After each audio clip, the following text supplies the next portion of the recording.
Ito naman ngayon ang kasalukuyan naming bahay guys. Nabakura na rin sa wakas. Dahil lang na landslide ang lupa, ito napadiran ko na rin. May mga pangyayari talaga na hindi mo inaasahan. Pero di mo alam na yan pala ang mag-udyok sa'yo para maiskatuparan ang iyong pangarap. Tulad na lang yan, kung hindi na landslide, hindi ko talaga maipagawa yan. Kaya kung ano mang mga pagsubok na dumating sa buhay natin, huwag tayong mawala ng pag-asa. May plano sa atin si God. Nagpapasalamat na rin ako sa mga taong ginawang instrumento ni Lord para magtiwala sa akin para pautangin ako para matupad ang pangarap kong mapagawa ito. Kung hindi siguro na landslide to, malamang hanggang ngayon di pa siguro napadiran ito. Makakaisip ka talaga ng paraan pag dumating na ang pagsubok. Mabuti na lang may pumayag na isanda ko muna ang bahay at na magkaroon ako ng panggastos pagpagawa sa gilid ng bahay na landslide. Ayan na guys, may tindahan ako na wala ng laman, kalbo na ang tindahan ko. Masaya na rin ako na napadiran guys.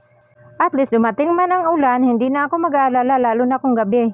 Ayan pa rin ang bahay namin pero hindi na kagaya ng dati na sobrang liit.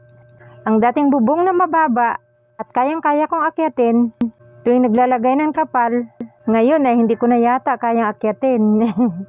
Trapal pala ang dingding namin sa itaas. At ang baba naman ay mga yero muna ang dinengding namin. Yan lang kasi makakayanan ng budget ko. Ang bubong lang na yero ay bago. Ang mga dingding na yero lang ang luma. Binili ko na rin yan sa junk shop. Mas makamura kasi doon. Sana naman someday, wag naman sana magkaroon ng mabigat na pagsubok bago mapagawa ko na naman ito ulit.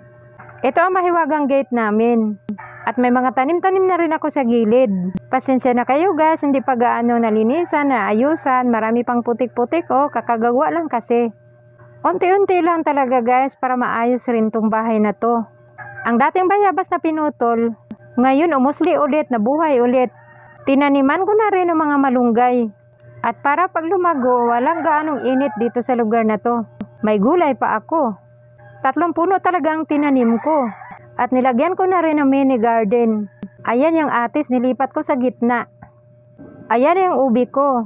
Ang bala ko dito sa mini garden ay tataniman ko siya ng kamote na may laman na magkakalaman siya. Mayroon na rin ako mga aloe vera, tinaniman ko na rin sa taas. Hindi ba sila malago dahil kakatanim pa lang? Bagong gawa lang kasi itong bakod na to. Mayroon din akong tanim na dalandan. At may kalamansi din, maliit pa. Ito naman ay atis. Imported ito na atis. Gumawa na rin ako ng straw na gapangan ng ube. Paano kasi guys, pinutol yung kahoy na ginagapangan niya. Pinutol kasi lahat ng kahoy no, nag-layout sila. At ito na nga, pinalitan ko ng mga malunggay, guyabano. Ayan, may guyabano.